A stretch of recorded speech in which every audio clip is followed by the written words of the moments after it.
right. Hello, everybody, and thank you for being here to another episode of Nurturing Success. Today, we have one of my good friends, Suzanne Patrick Lawrence, joining us. She has a really interesting background, which we're going to learn more about here as well. But welcome, Suzanne. Thank you for being here. Thank you for having me, John. It's a pleasure to be here with you. You're very welcome. So we're going to, Suzanne's not our typical guest. Normally we're interviewing financial advisors, planners about their practice, what they do, but she works in a very connected world to that. And does a lot of work with those sorts of people. And so I think her insight is really important. But before we get into all that, I want to ask you with where I start with everyone. So, Suzanne, what are you grateful for today? What's on your mind? Well, to be completely honest, I am just grateful for all of the wonderful relationships that I have.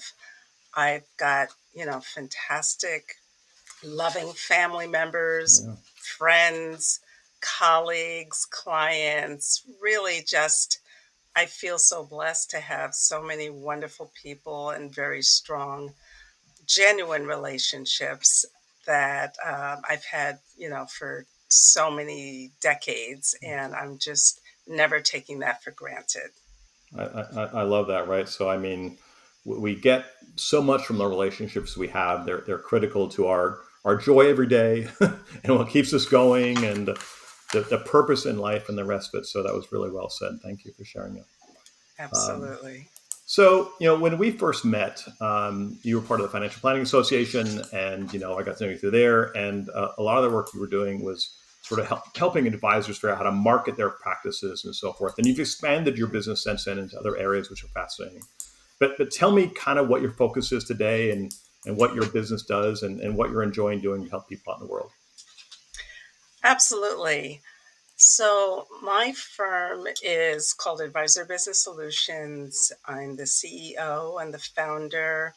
I started this business back in 2001, and my initial core focus was around helping firms who needed help with marketing and branding and understanding how to be relatable to Yeah. clients and what's important for them to see value in what it is that they do with clients. And it really was a very exciting time doing that. A lot of independent advisors were starting their own Yeah. practices. They were leaving the big firms or the wirehouses. And it was really a little bit of a shift in how financial planning and financial advisors really started having more focus on holistic investing and advising and Hmm. planning. So I really started in that space. I came out of investment management and doing marketing for investment management firms. And that's really where I help to craft how to communicate to advisors and sort of really got to know quite a few hundreds of advisors when I was in that space working with the investment management firm. And really it blossomed. I was able to really understand a lot of what people were doing and how they were struggling with marketing and Yeah. what was their understanding of what are the things that you should be doing. So, kind of had an educational bent to it because I really wanted them to also understand marketing is not sales, it's something different. It's Absolutely. Yeah. really about communicating your messages and what is it that you want people to associate you as in the specialty or the areas that you focus on. So that's great. I love that line. So marketing is not sales, right? So I think that advisors still struggle a lot with this part of it, right? I mean, of course, there's compliance and regulations and things that can't be done in the way that maybe other businesses do. But nonetheless, I do think that a lot of advisors really struggle with getting the world to understand the important work, the really important work that they do to help families and help consumers make good financial decisions, and to get their message out there. And on top of that, create some sort of differentiation, within their practice with other practices, right? And you've talked a little bit about wirehouses and there's different pillars, right, within the business that are out there. So what are you finding when you're talking to? And I know you don't talk to as many advisors as much anymore, but you're still doing some work and you're connecting people. Mhm. I mean, so what are you hearing from these days? What are the struggles that people are dealing with, or that advisors are dealing with? Well, certainly the competition is fierce. There is a huge amount of money that firms invest Yeah, in advertising and marketing and, really having their brand, splashed in so many places that are associated with high net worth yeah, clients I or was on with you. markets. So, I was watching the US Open and I'm, seeing how, Fisher is now doing ads and, Fidelity and Schwab and they all have this sense of, what's important to convey to clients, but when you're an independent Yeah, firm or an RIA, that's who you're competing with. And so, how do you then separate or differentiate or build trust with with mm, potential clients or prospects or, whoever's in your pipeline? How do you really compete with that? How do you have something that's, valuable and trust building? And yeah. that's a big struggle. I would also add to that. Oh, I'm sorry. What were you No, going to no, say? keep going. You're right. No, I was just going to add to it that I'm hearing from more advisors about their clients being, prospected Yeah, by competitors. And a lot of them are these large firms that have very deep pockets who can have, I call them, virtual armies hmm, of, cold callers and, sure. people who are partnering and aligning with them to get in front of a lot of leads. So there's definitely a very strong pull right now on how do you keep your clients? How do you keep the value? And of course, if you're trying to build your book of business, that's also going to be a challenge. Yeah. No, yeah, it's fascinating because in some ways, this a similar thing happens in the mortgage industry that I'm in. That you have these large national brands with call centers and with sort of what appear to be unlimited dollars to try and convince consumers that they're the way to go. Which for some consumers it might be totally fine, for other people it's not. So I can understand the struggle that advisors are facing. So when an advisor says that to you and says, this is a struggle, what I don't really know what my brand is, and is there a question that you help to elicit them to think about what it is that they stand for? Honestly, it's really a matter of, do they have some type of communication Hmm. processes? Because if you have one or two ways of expressing, here's what I do and here's how I do it, that's important. But how frequently are you doing Yeah, that? Are you staying in contact? Are you having your assistant somehow work with you if you have an assistant yeah, on continuing the communication? I mean, it's really much more process driven now to be able to say, yes, I'm reaching out to my clients or my prospects, you know, on this type of schedule and make yeah. sure you stick with it. And it's better to have it documented Hmm. and not just, this is what I'm going to do today. And then other things happen because everyone's day is usually different every day. Even if you have meetings, you're Sure. still constantly being pulled to look at the market, or if That's there's right. something going on, or if somebody has something urgent that needs to be addressed. You just are constantly disrupted. Yeah. Well, and I think just from a very simple advice situation, I think a lot of advisors, or maybe many people in the financial services space in general, like myself, are tend to be more linear thinkers, right? And Mhm. so we go out and we talk about our process, assuming you've built a process. I think you laid the foundation. You have to have a process. You got to be able to understand what your process is, to communicate that clearly to a client and the rest of your team. So your team is communicating the same thing at the same time, no matter who the team is. But oftentimes, a process doesn't necessarily sell, right? You need an emotional part of that. Like, what does this process make possible for you, Mr. and Mrs. Smith, or whoever the clients are, right? And I think that's where some of your work is really special. Do you find find advisors have a hard time connecting an emotion to the work they do? I I certainly do. What I also recognize is that there are several instances where I'm seeing the difference between the more successful Hmm. advisors having their real emotional connection with the work and the clients that they do, and they instill that Mm-hmm. to their team, whether it's paraplanners or analysts or support staff. Everyone has a very defined understanding of why they do what they do, whereas other advisors are sometimes grasping, what should I be doing, and Yeah. they're much more focused on their individual contributions to what it is that has to be done, as opposed to being more team focused. Yeah, that's nice way of putting it. So, that's great, and I think it's continuing sort of along that same theme.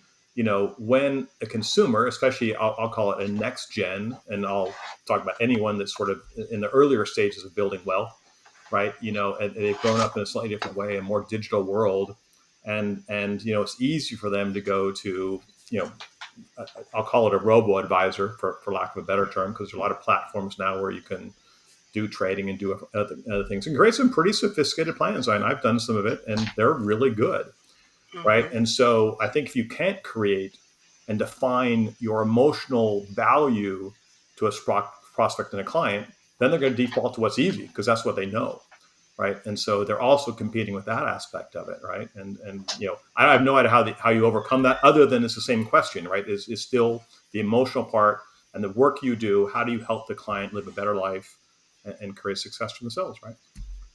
So interesting.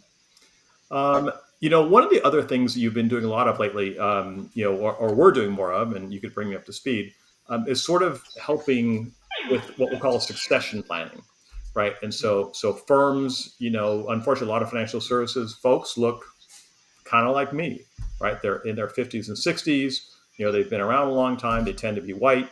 I mean, and it's there needs to be a lot more younger people in the business and probably more diverse in the business. But people still are looking to, how do I then sell my business? How do I merge? How do I bring along someone else? These are all the struggles they face as well. So how's it going in that world? Because I know you've had great success in matchmaking and putting people together. And tell me about that world. Yes, so I started over 10 years ago with talking to advisors who were clients about the growth and the evolution of their practice. Yeah, Because when I started back in the early 2000s, many were in their 40s. yeah, And then 10 years later, the phone calls coming in started to be different. yes, They were asking questions like, I need to have maybe a younger partner, or I'm wondering or thinking about, should I be looking to, find someone who can help me with the future of my practice. And so I started really looking more deeply into succession planning, really when there was not as much sure. information that was Yeah, really available and accessible. And what I truly understood were a couple of things. One is, people really were not emotionally ready yeah, for what it would mm. really mean when you say in theory, or you're thinking that I'm actually ready to put a plan together so that I can have some time to work with an individual, or to help them to do what I do the way I do it, and then work out, a very, clear roadmap for how we're going to exit and I'll sunset. And so it was very clear that what people say and what they were really Mm. feeling or what they were emotionally struggling with was a sense of, but this has been my identity. This has Yeah, been right. what I've Mm. been doing. This is who I am. And so there was clearly a different point of how do you help people when it comes to saying they need succession plan helping help, but they really are still figuring out for themselves. I've literally had advisors, talk about, I want to do this. They'd have me meet with them and their spouses for lunch, and Yeah, they would yeah, say one thing and the spouse would lean over to the table and say to me, okay, this is a good idea, but what's going to help me to be protected if something happens to him? yeah, And I could tell that they hadn't talked about this yeah, right. amongst each other. So all that's just to say that there's definitely the best of intentions. And what I usually say to people who know that this is something that they have to do is, give yourself time to really walk yourself through a better understanding of what is succession planning for you. What does that really mean? It's okay that you don't have something that's very clearly mapped out step Hmm. by step, but you certainly want to have a timeline. You certainly want to have the ability to talk to people who some may seem good with what they do, but it maybe isn't a match for your own practice. Or it could just be needing to have a better understanding of what it is that you're really looking for, because everyone says it's not about the money, but until the The money's important. valuations come and then they say, Yeah. wait a minute, What? so So what so you're I saying is you're a psychologist, really. So, literally, I have many of those kinds of conversations, and sometimes, to be honest, I just suggest, why don't we just do some coaching yeah, and just step back for a minute and take the time yeah, to be yeah, able to just talk through what are the things that are in place, what things are not in place yet, and what are some of the things that are really the root of the issue to help them to feel more ready with the yeah. process.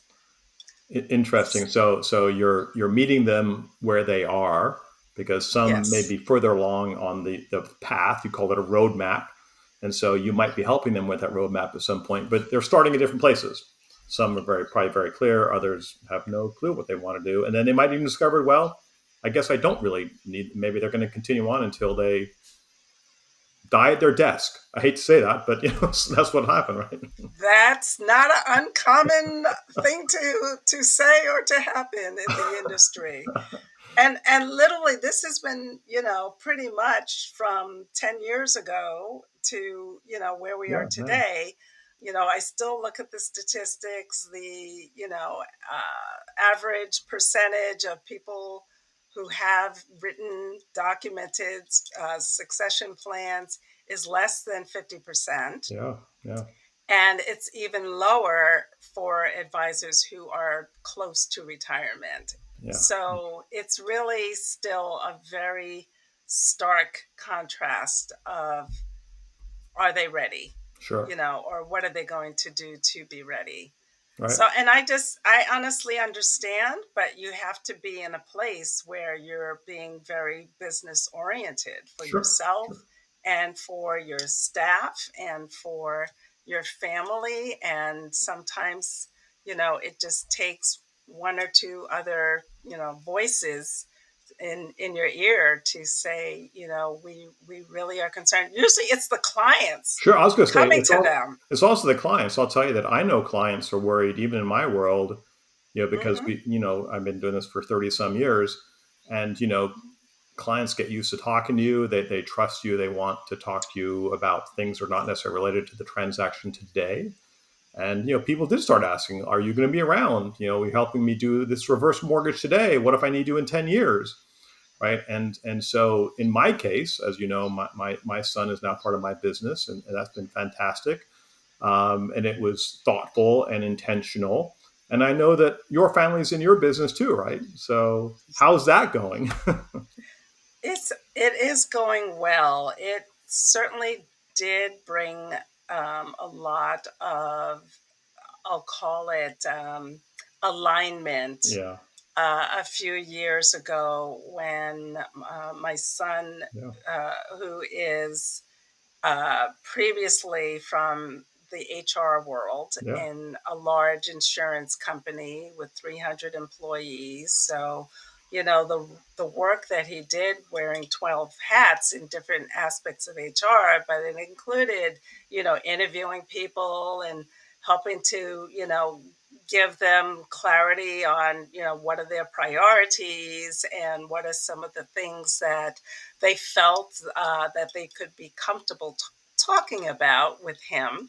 And he was very good at it. And the clients now, he's doing more client facing work than I am. yeah, And it's really just rewarding to hear clients tell me, oh, we worked with Guy, he was fantastic. We're looking forward to doing more things together. And it's tremendously valuable. So I'm very excited about that. I know, and I feel the same way. Although I would be reticent if I didn't point out, but sometimes when a client will say to, it was a great experience, and we never even talked to you one time. You're like, oh, wait a minute, maybe they don't miss me anymore.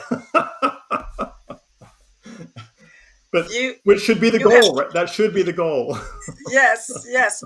And so you also have to prepare That's yourself exactly right. for, okay, if this is now, more of the point person, then where is my space? So Yes. maybe you look now at, well, what is the future of the industry and where does it make sense for the company to also, be looking moving forward, all of the different things that you've done.